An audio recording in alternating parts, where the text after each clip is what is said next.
The company's great. The company's going to change millions of people's lives. I mean, we sent out 1 million bottles of green juice last year, which is changing a lot of lives. And I can say that, right?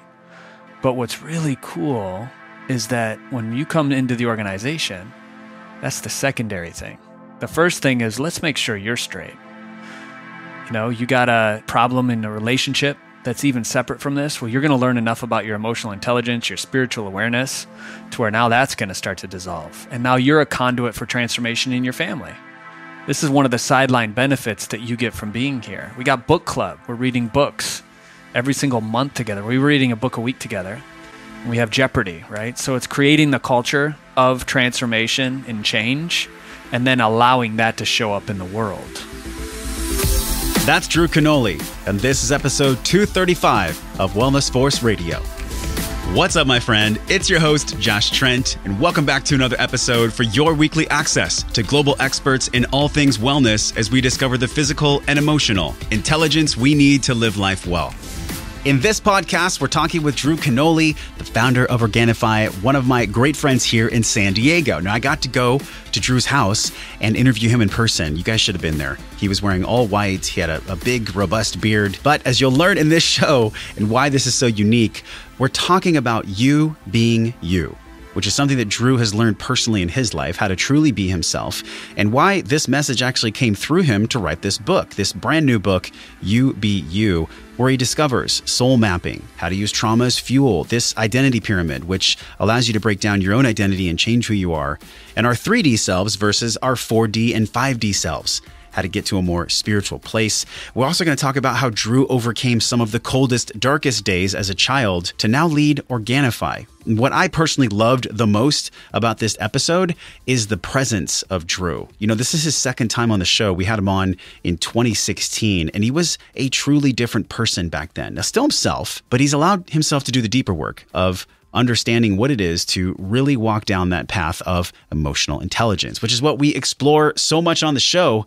And there couldn't be a better time to talk about this. We're in a massive collective up-leveling and behavioral shedding right now as a nation. I know you feel it. Judge Kavanaugh, climate change, pending economic collapse, obesity, diabetes. The paradox of the moment is that, you know, with the more abundance and resources than ever, we're also faced as a race with a moral and spiritual crisis of a widening gap in both wealth and resource allocation. In other words, as a nation, people are choosing silence and comfort over conflict, while a deeper conflict grows. What we really need right now are calm, confident, and inspired action leaders who are willing to be the change they want to see in the world. Not just self-proclaimed leaders that attended a weekend workshop where they jumped up and down to YouTube music blasting, and a dude on a stage in all black told them to say yes 500 times. That's not what we need. What we get to have right now for the revolution is you. You being you. Being yourself has become this platitude tossed out on social media and in self-help books as kind of a reductionistic answer to quell the curious hearts who meanwhile wonder what the hell that even means. But for many of us, being ourselves is a lifelong lesson and a path less traveled, as it involves radical acceptance of our truth and the power of will to do sometimes the hardest work imaginable. We're talking about this inner work of how to actually be ourselves in a society that profits from your self-doubt.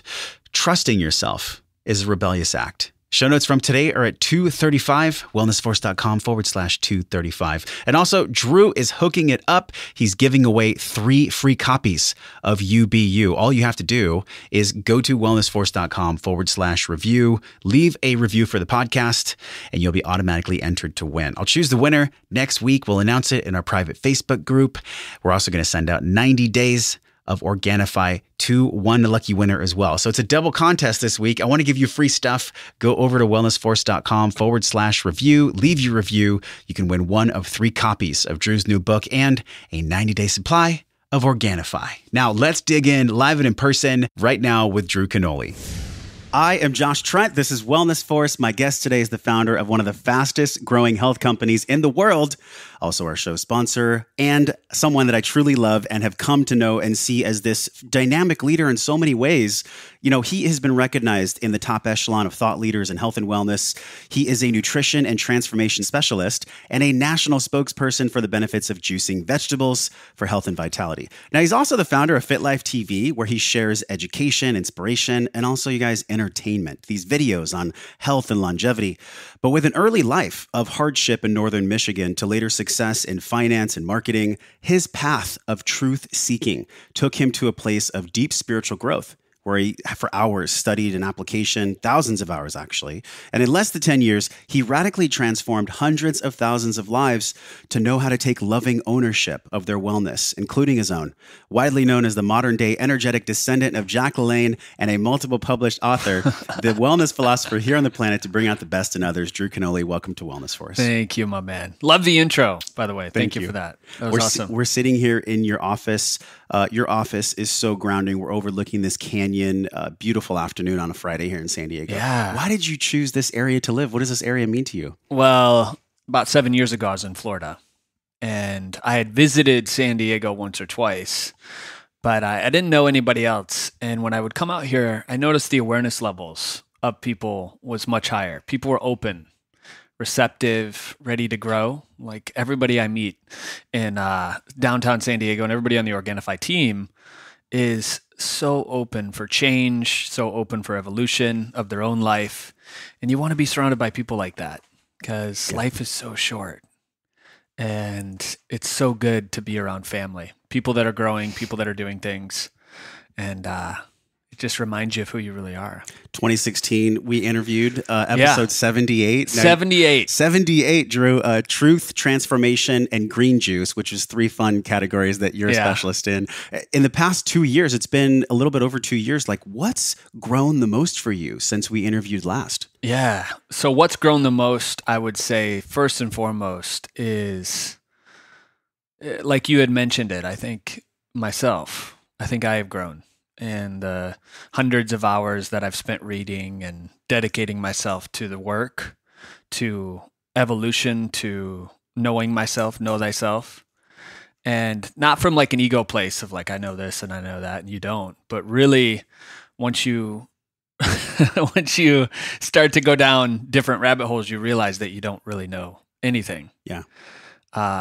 I think Delphi said it best to Socrates back in the day when Socrates was asked, are you a master? And he said, no, I'm not. He said, he just was so humble in a sense. He said, I don't really know anything. And Delphi said, you're the smartest man in the land for recognizing that there's so much to know, and to think that we know it all really separates us from everybody else. So. The book is You Be You. Yeah. This title, I have it right in front of us, Detox Your Life, Crush Your Limitations, and Own Your Awesome. Do you really think that these 3 steps are going to be something everyone can use? Like, who's this book for, man? Who's it really for? I think it is for everybody. Anybody that's on a journey to dig a little deeper with themselves. I think there's so much noise out there in social media today, in the world, on the news, CNN, constant negative news, all this stuff that's circulating that takes people out of the silence.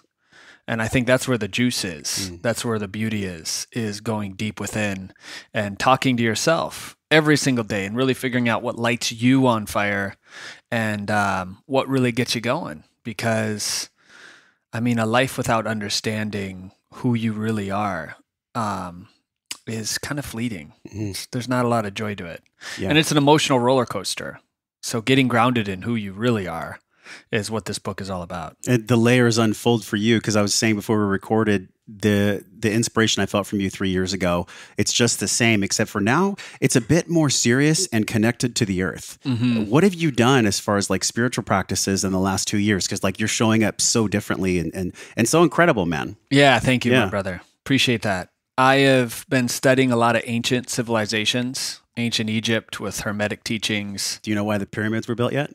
I think I know, right? Because I don't know anything for sure. Yeah. Like I'll be the first one to admit that. But I'm a big dreamer. For the past 10 years, I've been working with a Toltec shaman who opens up portals in dream time of plant medicine. And I've traveled to ancient Egypt and I've seen some of the stuff that's actually happened in the land. And yeah, it's my current belief right now is it's a navigation system. And many of them are actually, if you've ever watched Pyramid Code, are like sacred sound healing mechanisms. This Graham Hancock studied the pyramids for a long time. Yeah. Did you read his book at all? I haven't. What's Graham's book? The name of it, I believe, is Mystic, like Messages from the Gods or something like that. I should know that since I'm asking you the question. Well, you look at all those ancient structures, and they must have had lasers back then to create these things that are, 90,000 pounds. And if you look at a 90,000 pound column, that's 3 school buses like welded together with perfect precision, that of no breaking, no cracks. I mean, look at the edges of these columns. There's not a crack in them. Yeah. And then you go a few miles into a different village and you see stuff that man has made, and it looks like completely different. So there's definitely something going on there. And I think you'd have to be a little naive to believe that we are the only race in this galaxy amongst thousands, millions of different stars constantly expanding in every direction. It's cool to sit with you now and have this kind of a vibrational conversation, thinking about where you came from, like your roots. Nobody's talking about that in Northern Michigan. Like they're not talking about the pyramids. They're not talking about like spirituality and things that you go into so depth for. Yeah. Did you ever think like, when was the moment in this process? And we went into your story quite a bit on episode 78. So as far as like the abuse and the story there, like we're going to leave that in that episode because today I really wanted to focus on you and where you're at now. But in that process of creation and your life unfolding, is there a point where you thought, oh my God, the kid from Northern Michigan is actually here helping people, not just physically with nutrition, but also spiritually and emotionally? Like, was there a point in the journey where that became real? I think every day just getting grateful in the morning for who I was and who I am now in the moment. I think every day and every moment is a rebirth almost of another unfolding that we get to see, that we get to create together. I don't really cling on to the past much anymore like I used to. I used to use the story a lot of this abused little boy that had all this trauma, which is great because I was using it to inspire other people to break free and really help them heal, and that served its purpose. But now it's the realization that in any moment you can become somebody new. It's like the dog jumping in the air. The dog that jumps is a different dog than the dog that lands. And that's every single moment of every single day. So most people are waiting for a magic moment, like the song, right? Where there's magic moments in every single moment of our life. The revolution that you're creating, it's not just with Organifi. There's something deeper that I've always felt. And this is why I've been so stoked to partner with Organifi. And this is why Wellness Force enjoys the message. It's not just about the ingredients. It's about something else. There's something deeper of an undercurrent when we look at Organifi. Do you know what it is? What is it? I'm curious. So there's a lot of different things, but I'll be short. I'll be brief with this. As a biological being, this 3D body that you see is amazing. Like the Nawal shaman of ancient times would call this our tonal body, which is great. We love it, but it's a black hole. If you read the work of Carlos Constantinidis in the 70s and stuff, you see that we spend so much time on these bodies. We get our Botox and our liposuction and, whatever people are doing these days to take care of these 3D meat suits. They're going to the gym for hours a day. I love that you said meat suit. Yeah. And really, it's just a bag of flesh. Yeah. So the more and more we put time and attention into this, it actually distracts us from one of our other bodies that is far more powerful. It's like the 3D body is like a window that you only get a glimpse of looking into occasionally. And when you tap into your 5D body, which is the light body, which everybody has, it's the astral body, it's the etheric, it's the auric field, and you put your head out that window, you realize that that's infinitely expanding in every direction, in every realm, in every dimension. And once you tap into that, you become so much more of who you really are. And that's what we talk about in the book, right? You be you. It gets you to a very basic level, but it takes you through that. And I believe Organifi and eating things that have a high vibrational force actually attune this biological suit to actually connect more to those other bodies, your soul body, your light body, all that other stuff. So people start to wake up. When you're in those other environments, though, sometimes the messages don't come right away, right? Yeah. So when you're in higher states of consciousness, when you've explored, I'm sure, was there a certain modality that you really found these answers in? Was it through plants? Was it through breathing? It was all of that. It was working out every day and taking exercise seriously and getting the chi moving in my body, right? Like Chinese medicine. And it was nature therapy, getting outside, planting your feet in the earth, grounding, and meditation, and all of these things that we can do with these 3D bodies that help us access those other things. Have you ever gone down the road of plant medicine or psilocybin, ayahuasca, things like that? The Toltec, this being that I work with, I don't even think he's human half the time. Because, he's tapped into something else? Yeah. I mean, we all know people like that sometimes. Yeah, it's crazy. Yeah. And we all are that, like deep inside. Like you'll never see more of that when you look in the mirror. Like you have access to all that too, I believe. And that's what the mystics were here to teach us, Buddha and Jesus and people throughout all time. But yeah, I mean, he was given at 13 years of age. This is pretty crazy. Don Juan, who Carlos Castaneda talks about, took Javier, who is my Don, who is the only apprentice of Don Juan from the 70s. He took him to this mountain in Mexico, and using telepathy, there was no phones back then, right? He's 13. He's probably in his 60s now. 56 shaman from Peru, from south of Mexico, from all over the world, all met at this place to support this human, this divine being that's here, right? And they held him and created space for him energetically. And he did plant medicine. So he did mescalito, he did ayahuasca, he did San Pedro, he did all the plant medicines you could imagine every single night. He was 13. So he's drinking copious amounts of this and that and dying. Like literally thousands of deaths happened to this frail 13-year-old ginger man. Like, oh, wow. Right? So for 9 weeks straight, he did this every single night. The sun went down. He started the ceremony. Sun came up. They were done. Now this is cold. This is in like the upper mountains. So everybody's sweating like after this because they're just holding so much energy, so much space for this little guy. I can't believe he was only 13. Yeah, he's 13. That was his initiation.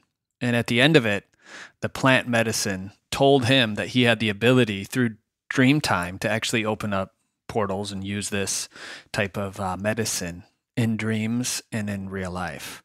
So I've been fortunate enough to be working with him for 10 years to where I haven't had to do plant medicine per se to actually reap the benefits of having my own shamanic death, like hundreds of times. Yeah. Dying in my dreams, peering beyond the veil in a dream where I literally die and watching the loved ones in my life and everything else as an alternate timeline unfolds in dream space. And I wake up like, what the heck just happened? I've gone there multiple times. It's interesting, Drew, like just you being around your master. Would you call him like a shamanic teacher or what do you call him? Gosh, that's a good question. I think the more I try to label it, the less I know. Okay. There's just no spiritual advisor of some sort. Yeah. Yeah. Board of advisors for my spiritual light body. Like the cool thing is that this book, UBU, there was a billboard about, a year ago, and you put it up here in Little Italy, and I posted it on social because it just hit me, man. It really got to me. I was like, this guy spent money, and I don't know how much it was, but I'm sure it was a significant investment. Yeah. And you put a billboard up in Little Italy, and it said, "You are enough." Mm-hmm. And I think about the kind of downloads why so many of us are, going down the road of self-exploration, whether it's plants or breathing or anything, cold therapy, red light therapy. We're all trying to get to that place where we're enough, where the "you are enough" actually resides within. What inspired you to make that billboard? Yeah. So that's one of the things that I've seen time and time again in working at Organifi, working with all of our family members that are part of the tribe. It's like this deep need for people to feel that in a really absolute pure way. And I thought by putting this billboard up there, it would just be a reminder subconsciously for people to see it driving through Italy. Now, me growing up, I put sticky notes everywhere. I got them in my house right now. You can see them, right? Remember to serve. I love you. Reminding myself some notes from my girlfriend, this and that. Mm-hmm. But I used to put them on my bathroom mirrors all over the place. So I thought, what way to program the subconscious mind that I've always done, that we can do in Little Italy to help people on a subconscious level get that in their body. Because if you feel like you're enough in your body, your mind's going to follow. Your body's your subconscious, which we talk about in the book. So if you train your subconscious to believe it before you see it, then it starts to manifest and the realization of it actually starts to happen. The weight of the physical So- bodies. I love that you said our bodies are subconscious. It is. You know, on this show, we always talk about physical and emotional intelligence. And we define intelligence as our ability to gather and to apply. It's not just about gathering. And I feel like what's interesting about your book is it's short enough, but it's deep enough so that people can actually gather and apply. Yeah. A lot of the books you have probably 500 books here in your office. You know, some people can get lost reading these thick books. Why did you structure the book the way that you did? We'll talk about the 3 phases as well. Yeah. So any book that I've ever read that's been significant, I've read multiple times. Think and Grow Rich, I've read dozens of times. The Science of Getting Rich by Wallace Wattles. The Kybalion, I've read dozens of times. What is the these books. Kybalion? It's based on the Hermetic teachings of ancient Egypt. It's the spiritual laws that are scientific that actually govern what we see in the 3D reality. Cool stuff. Yeah. And that'll lead you down a path to all types of other occult classics that are really, really powerful. That's linked in the show notes for sure. Yeah. So really, really good. But the reason UBU is short is because right now there's so much information out there. Everywhere you go online, there's information, Audible, all these books, and people spend their whole lives consuming. And I think you and I in Southern California, it's a pattern that people get into. They get into self-development. They go to these courses. They spend thousands of dollars every single year for 10 years, 20 years, and they never stop. So when do you really get to this place of realizing that you have everything that you've ever needed and more once you just stop and you recognize who you really are? And that's the goal of this book, is to get people to really wake up and have these little moments. Yeah. Day in and day out where you look around and you're like, you know what? Life is good. Oh man. Like, I am so good right now. Life I'm is so blessed. good. Yeah. I had a reminder recently, Drew, where I almost died. I was hiking Mount Whitney and I got altitude sickness. And all I could do was cry. And I know, like, you've had experiences in your life where you've come close to death, either spiritually or physically. But I think really what we're talking about here is it's the imprinting that we receive in childhood. Some of that comes out in our adult trauma. And there's a section in your book, actually, trauma as fuel. Yeah. Which this is fascinating to me. You say, of course, moving from mess to mission, maybe you can talk about that, isn't the same process for everyone. As unique beings, we carry within us our individual stories and personal coping mechanisms, which grow and evolve with us. What is this trauma as fuel? And why do you think when we are pushed to almost these NDEs, these near-death experiences, that the trauma somehow serves us in a way? How do we operate in that paradigm? So there's an old Celtic symbol that I saw a long time ago, and it's based on the infinity sign. So the loops like this. And if you ever look at this Celtic cross, like you basically, and we look at it in 4 quadrants, right? So you're opposite of me. So this would be your past on a neurolinguistic programming level. So you have your past, and this is everything that's happened, all your trauma. And you can imagine these little buckets right here as fuel. And then you have your future, which is this timeline. And the present moment's right in the middle of the infinity sign, back and forth, present moment, right? As you go up, these are heaven realms. And then as you come back down in the infinity sign, these are hell realms. So heaven and hell, they're opposite of each other. So the higher you go up, the higher you must come down, which is why in Zen philosophy, it's not good to go really high because then you can go really low, which is why Zen masters, they could have the best day in their life and they'll just be peaceful, right? And then something bad happens, the child's taken away from them, and they're fine with it because they're not attached. There's this no attachment principle. So the heaven and hell realms back and forth in the infinity sign, just like this, the higher you go, as above, so below, kind of one of the Hermetic teachings, you must fall down. So the trauma, once you hit this bucket, as you come back with the infinity sign, is actually fuel. So it fuels this back into heaven. Once you can see it as an observer outside of your body, once you start observing your life versus being in it, it's the actor, the producer, and the director. Yeah. Right? So right now we're acting. You're on your podcast. I'm an actor. You're interviewing me. But the producer's the next level. It's observing the actor. And then there's a level beyond that, which is your producer's your higher self. And then the level above that is your God realized self. So Saint Germain talks about this in a lot of old work. And that's when you get access to the whole entire network. That's the cloud. And people that plug into this cloud, like into the internet, are connecting to source, and to use your trauma to get to that place and recognize that you chose everything in your life for a reason. Your mess is your mission. Like, the reason I was abused and tortured is because now I get to help people see that that's not the end of their life, that this is just the beginning. It doesn't matter how bad it was. You can use that as a story to impact people's lives and make change in your family, in your school, in your life, wherever you are in the world. It's almost in a way it gave you a greater bandwidth of emotional capacity, of spiritual capacity. Like, the slingshot analogy, if you're going through something rough, it's because you're about to shoot, and the harder you pull back the bow and arrow, the farther the arrow will shoot. Yeah. Do you feel like that rings true for you, that capacity, that bandwidth? Absolutely. Yeah, the more that I went through, I was like trained like a Navy SEAL when I was 3 and 4 years old. Like, being unlovable as a young child makes me so much more lovable for the kids that I see today and the people that are in my life. It's just so much more depth. Yeah. And I love the slingshot analogy. Powerful. It is powerful. Yeah. I've been through, I was 280 pounds at one point. I've experienced humiliation, being spit on, being kicked, being picked on like you wouldn't believe, never feeling like a place was home.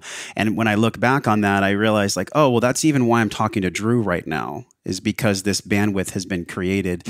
People that are reading your book, they might even not know about the concept of trauma as fuel or of this bandwidth. How do you introduce people to the concept of UBU? And then we'll talk about the phases.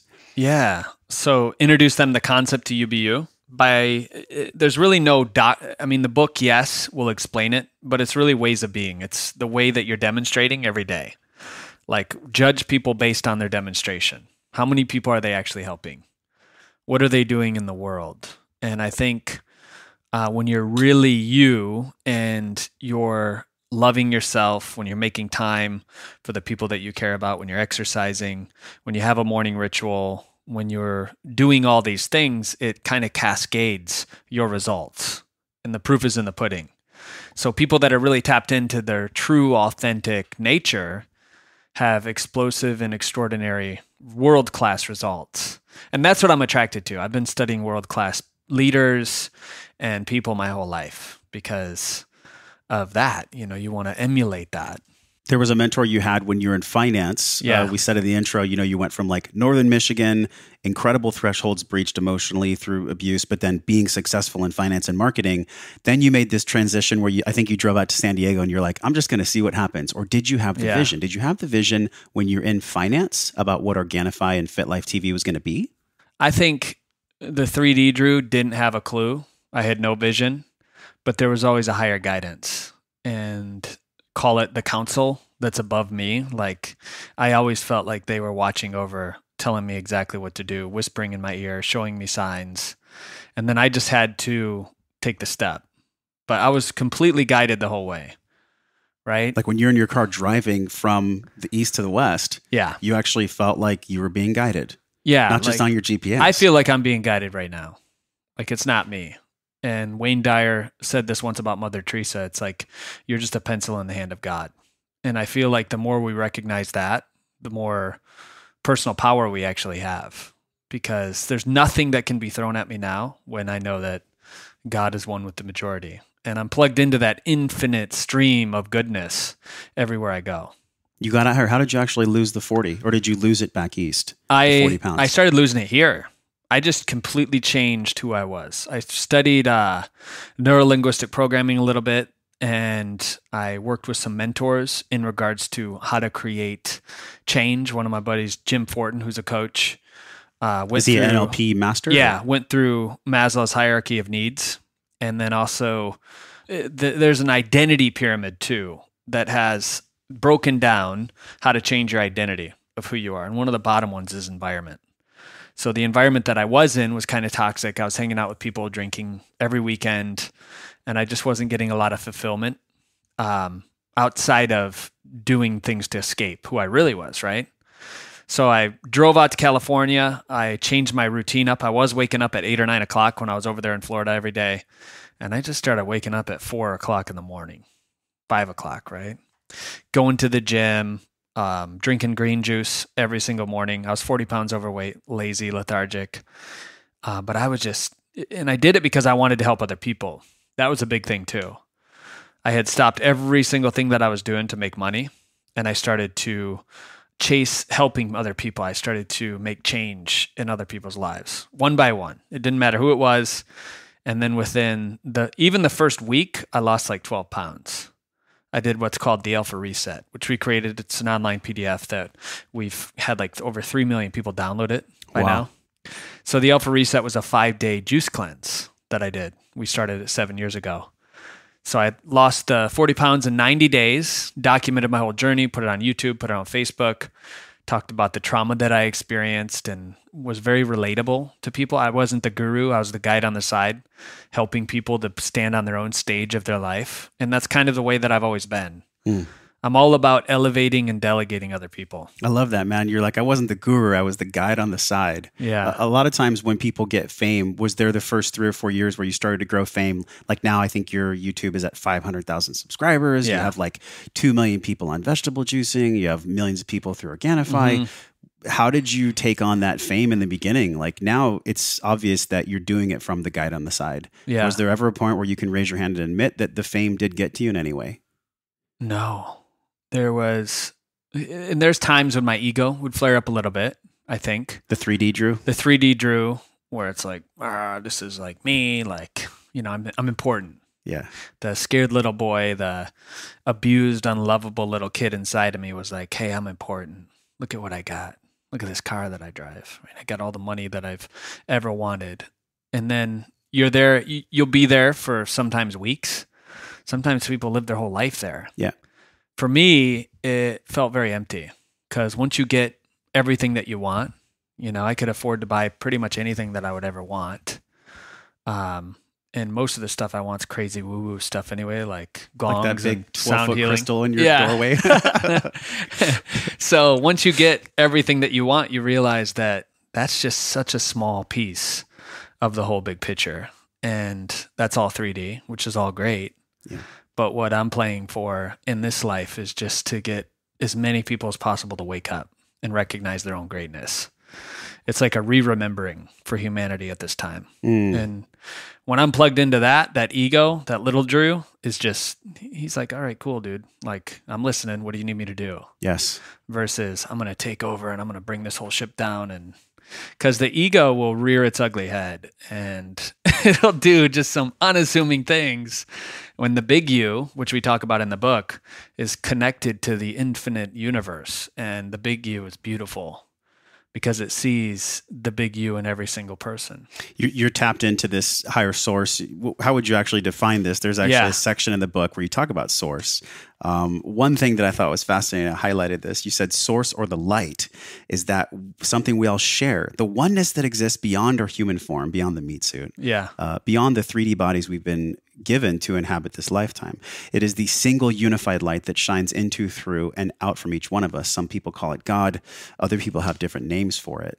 For people that aren't religious, but still kind of get the gravitas of what you're saying, how would you define source? Is it that we're all light? Exactly. That's it. In a nutshell for me, and scientifically, you break down the human cell, it's light. There's more energy in your body in this meat suit to power 3 different countries, like at the same time, like atomically. Energy, right? And that's all light if you break it down to what it really is. But what is light if you break it down even further? It's information. Light is sound. So all the ancient texts, even the Bible that was written in Jesus' language in the beginning, it wasn't the word, it was the sound. And everything that was created was good, right? So that's the light, and it emanates in everywhere and everything. And I feel like when you see people as that, the whole universe reorients itself. If you're consciously choosing it. Now, you and I are in the 3-dimensional world, and in the 3D world, we see hurricanes coming up the coast and devastation and people that are in poverty and all this other stuff. But the only thing, one of the biggest things that separates the 3D from the 4th-dimensional reality is actually being in the present moment. And if you've ever read of any Eckhart Tolle's work where it's the power of now, well, the power of now is powerful, the most powerful, because when you're in the present moment, that's the only place that you can create. And you are a creator. We all are. And when you're a creator and you're in the light and you see others as doing that, And as the Toltecs say, you're an artist, and you're doing your art, and I'm doing my art, and together our art's beautiful. There's no judgment. There's no limitations. And you're just in complete and utter gratitude for the life that you've been given. I love that you said the first thing wasn't the word, it was the sound. It reminds me of the podcast. I was just at Paul Chek's Heaven House, and he said everything in this universe is Om, beginning, middle, and end. So that sound that we all do at the end of a yoga class, that's actually connecting us to some of these ancient teachings that you've studied for so long. Yeah. This middle point, the present moment, I kind of feel like we're fought with it. We're under attack more now than ever, Drew. Yeah. The way that people are pinged by calendars and assaulted by responsibility. I think, when we look at maybe our grandparents, like my grandpa I'm wearing his necklace today to give him honor because he's been on my mind a lot lately. And his life was a lot more simple, but it was not easier, but it was more simple. The simplicity of life is what people most crave right now. And I think it really starts, as you said, with the awareness of the physical body. You talk about that. If we really want to get rid of distractions, it's getting into our body. Yeah, getting into your body. And there's a lot of, especially where we are in Encinitas in Southern California, there's a lot of people that are searching outside of themselves, right? I'm going to go to this event. I'm going to access plant medicine. I'm going to go through this portal. But the greatest portal that's ever been created is actually in your heart. And when you have the power of that, and it's been taught throughout all time, that big you is inside of you. Jesus said, go in your closet and close the door. Well, the closet is actually this place in your heart that's about the size of a thumb. No surgeon has ever understood this place that's actually in your heart. And what it does is it's a gateway from you and the big you. It's a connection point. It's a data. It's information. And I think going within and meditating from that place is super, super powerful. It's actually a physical space in our heart that science doesn't know why. Science doesn't even know why it's there. Well, they also don't know why the SA node actually lights, right? The thing inside of our heart that makes it beat. You take a heart out of someone's body, you put it in another person's body, the heart might beat, but there's some other existential force that's actually making this thing ignite. Yeah. And that's all around us. It's in every living thing. That existential force is everywhere. And sound, right? If you hook up a tree, if you take a tree and they put it on like a record player and it played the lines in the tree. Yeah. If the tree's healthy, it sounds like an orchestra. If the tree's kind of dying and it's got disease or discord of any kind, it sounds all crickety and crackety, like instruments are actually missing. You can listen to the human cell as well. So it's everywhere. People that don't know about Organifi, just to shift here, we've been going into some very deep spaces. I love this. Which I love, man. Yeah. Because I it's a testament to the type of interview we did last time versus like how you're showing up now. We'll get right back with Drew, but I want to talk to you quickly about Cordyceps. This ancient mushroom with stress and detoxification properties, is found in the Wellness Force bundle. This is the best bundle on the market right now. This is why we partner with Organifi. It's actually really cool that we're interviewing Drew on the show today because he could probably answer a ton more questions about this. That's why he chose to put it in the product. But what I feel when I personally take the Organifi red juice powder that is infused with Cordyceps is a general sense of well-being. This origin, Cordyceps, they're native to the Tibetan Plateau, way in the Himalayas. And these health benefits have been going on for millennia. Chinese medicine, Eastern, Western, everyone recognizes the immune system, the respiratory system, athletic performance, longevity. The list goes on and on. This Cordyceps is infused in the red juice, which is why I go with the Organifi instead, because it's a delivery system that I can take anywhere. You can do it too. All you have to do is go to Organifi.com/Wellness Force. Drew gave us 20% off for you, all the entire Wellness Force audience. Just go to Organifi.com/Wellness Force. Use code Wellness Force. You get 20% off, and you can give the green juice and my favorite for nighttime, the turmeric lemon balm infused gold juice. That's the best one for nighttime sleep. Let's get back with Drew and learn even more about Organifi and why he does what he does. For people that are just tuning into Wellness Force, maybe they're finding us from somewhere else. Inc. 500, 3 years in a row. Yeah. Organifi. Why do you think you've been so successful? Because it's not about me at all. When we go after our own success versus bringing up everyone around us, I think that's the trap. So my focus is to empower others and every moment of every day. So when I'm in the office, it's legitimately, how can I change their life? How can I impact them? What can I talk about? What deep conversations can we have to really move the needle in their life outside of this company? The company's great. The company's going to change millions of people's lives. I mean, we sent out 1 million bottles of green juice last year, which is changing a lot of lives. And I can say that, right? But what's really cool is that when you come into the organization, that's the secondary thing. The first thing is, let's make sure you're straight. You know, you got a problem in a relationship that's even separate from this. Well, you're going to learn enough about your emotional intelligence, your spiritual awareness, to where now that's going to start to dissolve. And now you're a conduit for transformation in your family. This is one of the sideline benefits that you get from being here. We got book club. We're reading books every single month together. We're reading a book a week together. And we have Jeopardy, right? So it's creating the culture of transformation and change, and then allowing that to show up in the world. So the proof is actually coming to the office in Little Italy, because we're already ahead of how many millions of people that are actually getting the bottles out in the world and changing their life with that. What is it specifically about the juice? Like, why do you think that came to you? And because it's the underbelly of what Organifi really is, this slow dried process, which, by the way, I was telling you before we recorded, Organifi truly is the only product as far as protein or green juice that I drink. Mm-hmm. And there's a reason, because it's the way that I feel when I drink it. Yeah. But why do you think that it came to you so strongly, the green juice per se? There's a lot of health modalities out there. Yeah. What was so special about that one? So it's all related. I think the green juice, the billboard, you are enough. We talk about light. We talk about sound. I think when you make that conscious act every day to supply your cells with the highest quality nutrition, organic superfoods that have been clinically tested to legitimately lower your stress. We tested it on the Beck's depression scale, improve your mood, to increase your energy, to do all of these absolutely amazing things for the human body. And then you package it in such a way to where it becomes even more synergistic with the 11 things. It just changes people. I think most green juices out there, they have like 40 or 50 ingredients. Ours only has 11. And the 11 are actually the dose that you need to make a change in the body, which goes unnoticed to a lot of superfood companies because they just want to make it cheap. They'll get it in China or something and they'll sell it. They'll get it for like $3-4 and they'll sell it for $30-40, right? Mm-hmm. Whereas we pay really good money for our ingredients and we work with our farmers. So getting the highest quality nutrition and seeing that love is leading the way in every single step of the distribution, of the formulation, of the actual customer service in our office. And people feel that.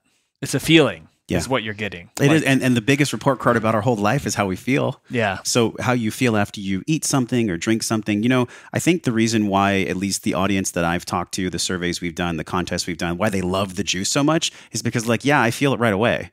Like, you can feel it within 5 minutes of you actually consuming it. And for me, I'll tell you, man, I'm all about the red. Like, I love the green. But there's something about the reishi, there's something about the mushroom that's in there. Why did you choose to put mushrooms in there? Because there's a lot of talk about adaptogens. We know these are like different phytocompounds that give our body what it needs. But in regards to mushrooms, like, why stick that in the red?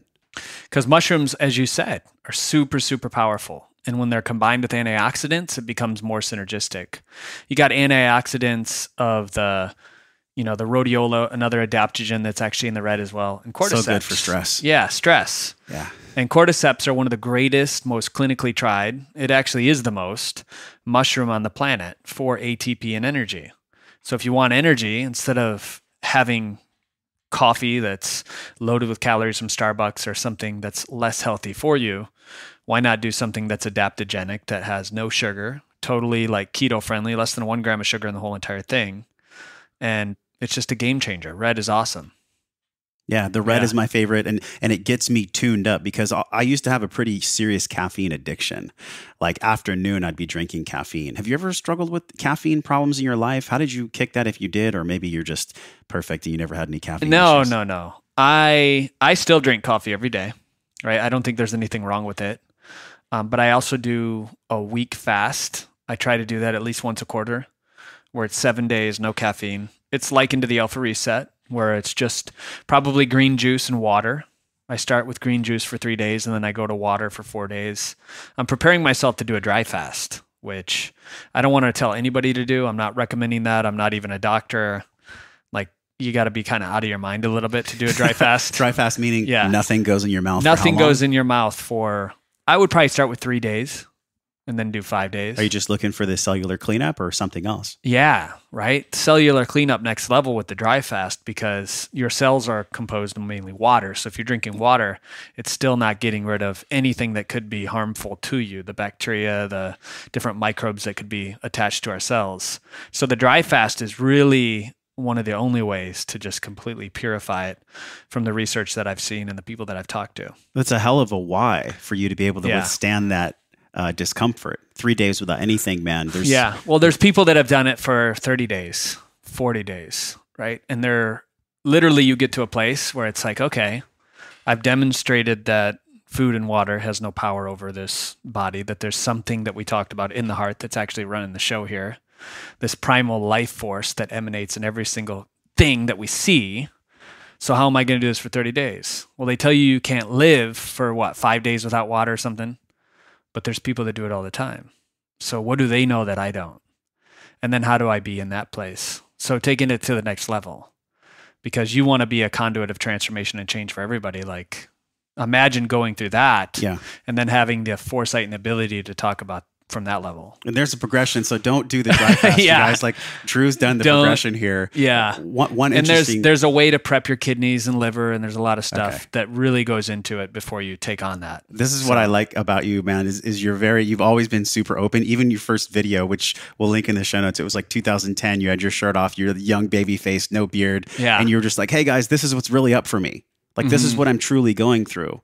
And you've always been able to do that, I've found. Yeah. Even more so now, where you're talking about things beyond just the physical and the emotional and diving more into the spiritual. And there's a question specifically one of our audience members asked you, but I got to ask you, man, like, why so open all the time? Like, what is that about you that allows you to be that open all the time? Yeah. That's a good question. Let me think about that for 1 minute. Yeah, for me, when I think about being open, I think about I first of all, my mind goes to, well, what's the opposite? It's being closed off, being constricted. And if I am part of divinity, right? And I'm a pencil in the hand of God, and I know that God is constantly expanding in the infinite universe, rippling out, then my natural ability to expand coexists with what that is. The Big Bang is inside of me, right? So my ability to be open is really my ability to hook to the infinity that's within me. And I feel like that's the greatest secret of all. Because once you get access to that, and it's not about you, like, your dream life is there. I think divine synchronicities start to happen, where you're literally sitting at a red light and then it becomes green, first of all, or you're manifesting parking spots. Like, that's all cool. That's all like law of attraction. That kind of gets you in the gateway of watching divinity's hand in your life. But then other stuff starts to happen. People come to you to be healed.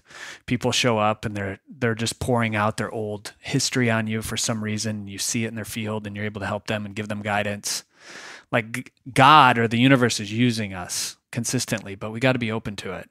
There's a fear that so many of us feel, and it's interesting, like the opposite, we talked about open and closed. Yeah. The opposite of expression is depression, right? So the reason why it's so fun to share what's on our heart, even if it's scary, even if there's fear, and we do it anyways, is because that's where all the juice is. That's what this light is that you're talking about. And we had a question for you from our Wellness Force group, and it's from Corey. Yeah. She says, Drew, I want to create my own transformative programs for high-functioning women, but I'm concerned that some women's realities aren't really ready for taking self-responsibility. Yeah. I'm worried that I'll be insensitive to some of their needs to hang on to disempowering life stories, which is many women in our society are taught to do. What mindset and language can I adopt in order to offer things for women who are skeptical of self-responsibility and self-empowerment programs? I'm going to answer that, but first, I think the big thing we need to realize in anything like that is realize there's 8 billion people on the planet.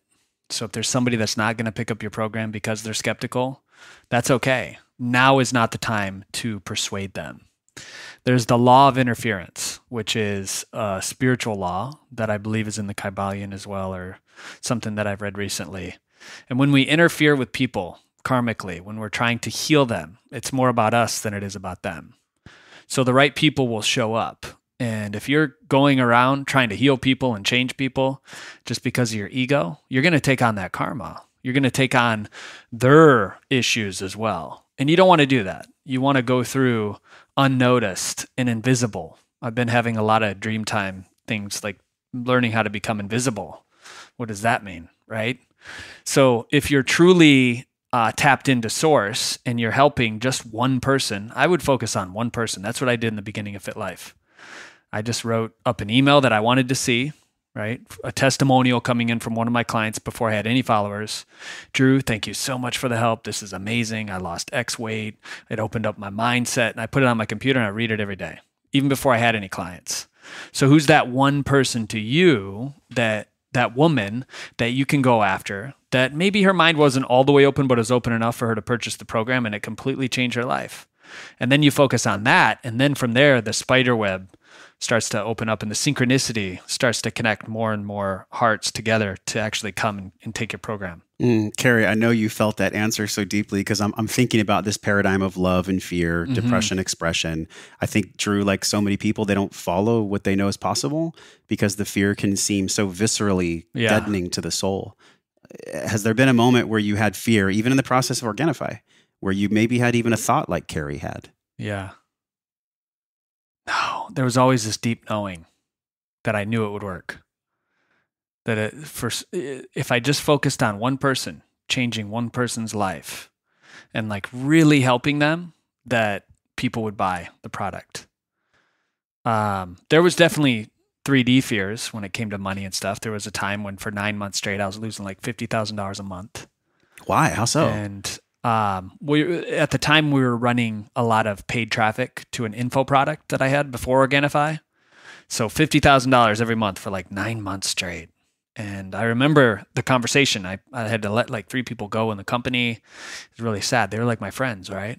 And we were sitting down having green juice at Vitality Tap. This is the local juice bar downtown.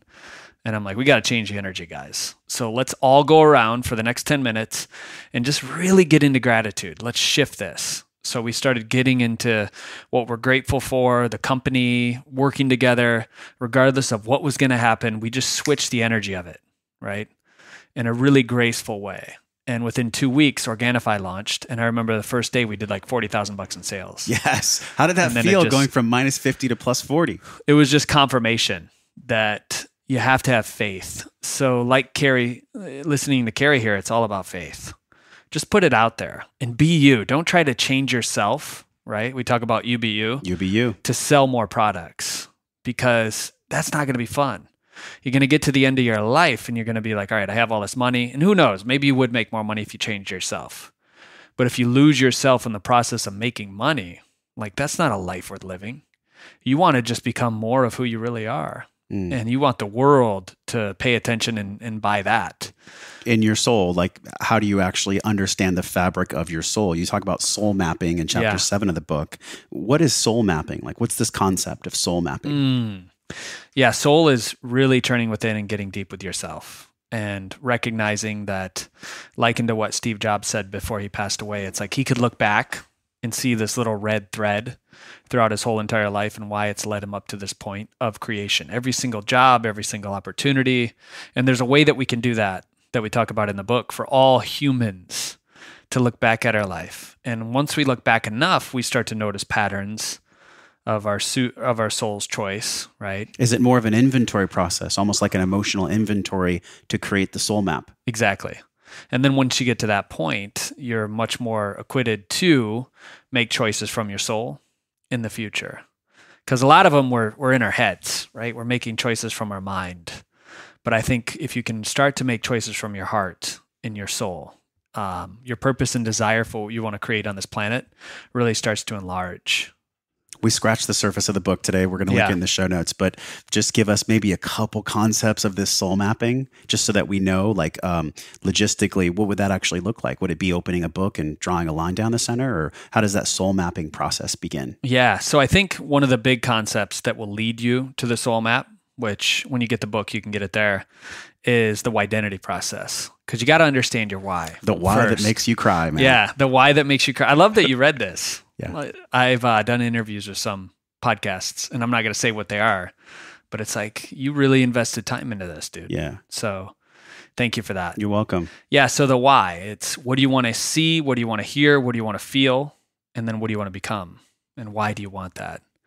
So once you really start to understand the why, then you can correlate that with the soul map. And that process is within the book. Yeah. The uncovering and the whole process of the why-identity. Because sometimes we just feel stuck as humans. We wake up in the morning, we don't have a lot of energy. It's like, gosh, I started this new podcast, or I started this new job, and I've only sold 2 things in the past week. I don't even know how I'm going to pay for my rent. But what keeps us going? And I think once you really uncover your why, and it's backed with the soul map, you really start to understand how powerful that is, and how powerful you are when you're connected to the big you. The 3 phases: detox your life, crush your limitations, own your awesome. Detoxing emotionally, crushing limitations, doing the inner work, and then lastly, owning your awesome. Like, what does that actually mean to you? I mean, it sounds self-explanatory, but I'm curious why you chose that phrase to own your awesome. Yeah, so own your awesome is, I mean, it's pretty self-explanatory, but if you look at, own it. Yeah, just most people, when you ask them, you know, on a scale of 1 to 10, how would you rate yourself? It's sad because most people, I'd give myself like a 7. But I want to be around people that are like, hell, I'm going to give myself a 10 every single day. Like what I've been through, there's nobody like me. My biology, I look completely different than anybody on the planet, on the inside and the outside. My light body's different. Like, I am a unique expression of divinity. And because of that, I'm going to give myself a 10. I'm going to own that. And when you really start to own who you are, truly, miracles start to take place immediately, like just pouring out on you every single day. More abundance than you could ever imagine, more energy, your body conforms, you get in the best shape of your life. But it really just takes owning it. And I believe, it's similar to the quote by Marianne Williamson, right? It's the light that scares us the most, period. So owning your awesome is owning your light. The fear of success can be just as powerful as the fear of defeat, the fear of failure. Yeah. And this emotional bandwidth that we've talked about, we've gone really deep, man, in a short amount of time today on the show. Like, I know, we could go on for days about this. I really enjoy interviewing with you because... Likewise. You're my brother. Yeah, I feel the same way, man. Yeah. And I feel that what you're doing with Organifi is a beacon that this world really needs right now.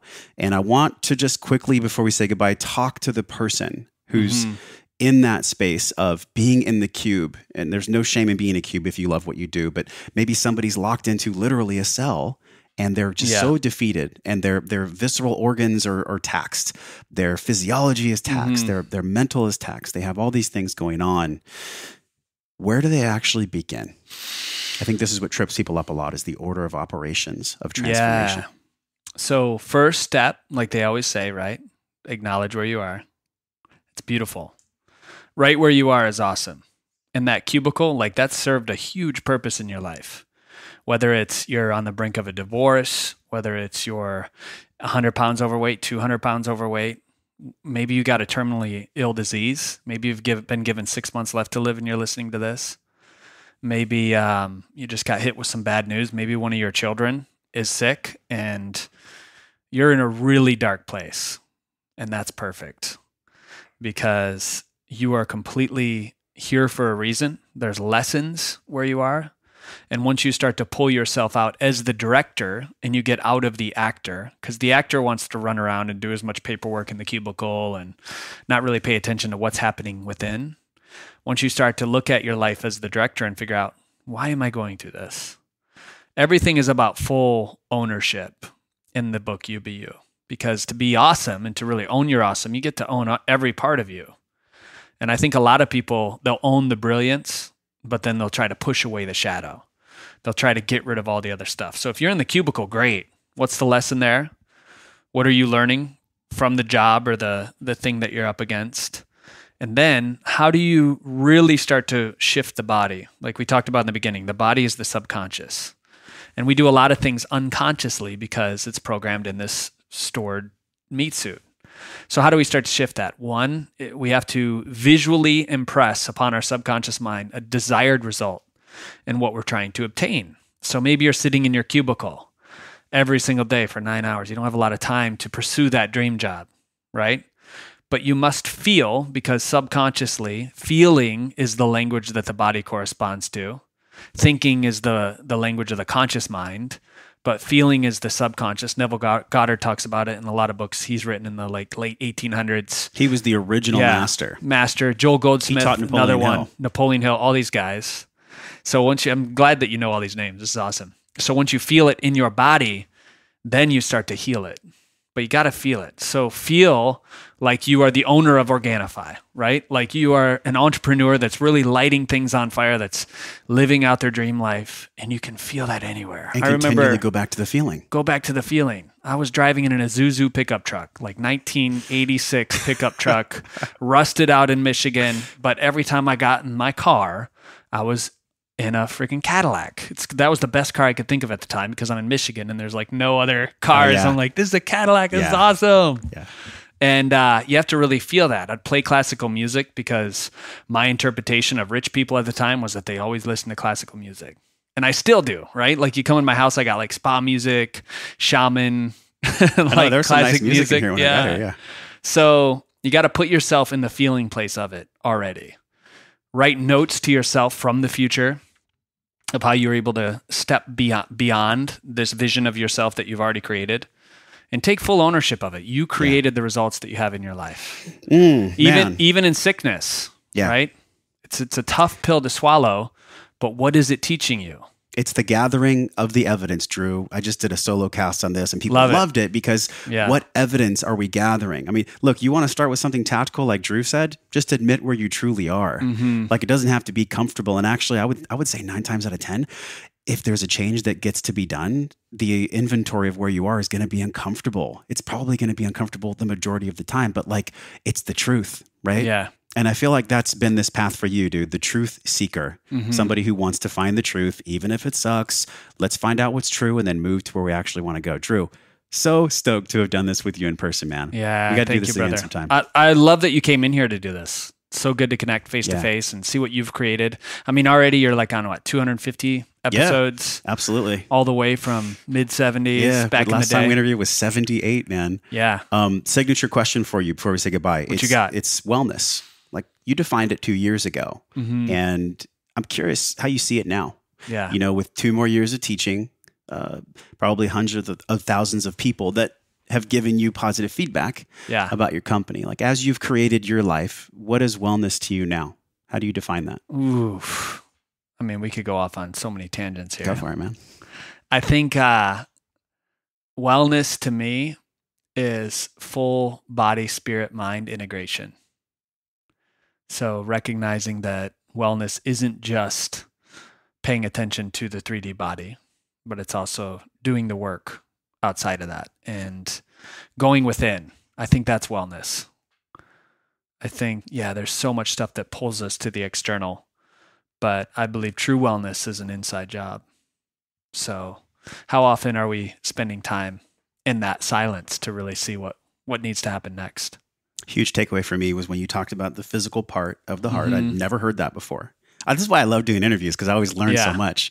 The physical part of the heart is what you just spoke to in me and in all of us, that little part that honestly I didn't even know was there. The book is UBU. The website is ububook.com. And it's coming out live event on the 19th. Yeah, if you buy 2 books. 2 books. Tell us about the bonuses. So live event, cool you get 2. I'm giving away 3 meditation tracks that I recorded with this melodious voice. 1 for sleep, 1 for waking up, 1 for like a vitamin B shot for midday. And then also a 6-part video series. So over $100 worth of value when you buy 2 books. You get all the bonuses. And it's just a leveling up. Anybody that moves forward with the book today, I want to hear from you. I want to see how your life has changed, not only after reading it, but also 6 months and a year out from it. And I gave books to everybody in the office at Organifi as a gift, and it's deep, because in the beginning, as you know, there's a lot of stuff that I reveal in my life that opens people up. A lot of men, right? That are getting present to some of the stuff that they went through, and now they're finally able to release it through some of the exercise and teaching. So I just love being a conduit of change, and I know you do as well, which is why we connect on so many levels. Yeah. So when you get the book today, you can get all those bonuses. Cool. Awesome. We'll link in the show notes. Drew Canole. Yeah. Thank you so much for having me. Thanks for coming in, buddy.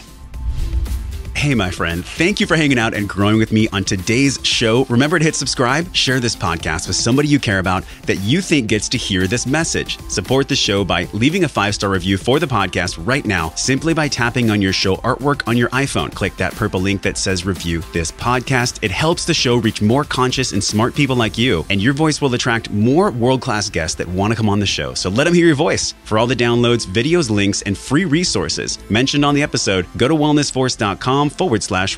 And while you're at my house on the web, join us in the Wellness Force community newsletter on that page, and I'll send you 4 free guides around staying healthy with your eating, moving, and sleeping while you travel. But don't let this conversation stop here. Join a group of people like you over at the Wellness Force community Facebook page. This is where we talk about the things that really matter. We share our wins, inspirations, struggles, and a lot more. So join us, tap on the show artwork on your phone, and hit that purple link that says join the Facebook group, and I will welcome you at the door. Okay, now you get to go out into your world and create impact for the people that you care about. So until I see you again real soon, I'm wishing you love and wellness.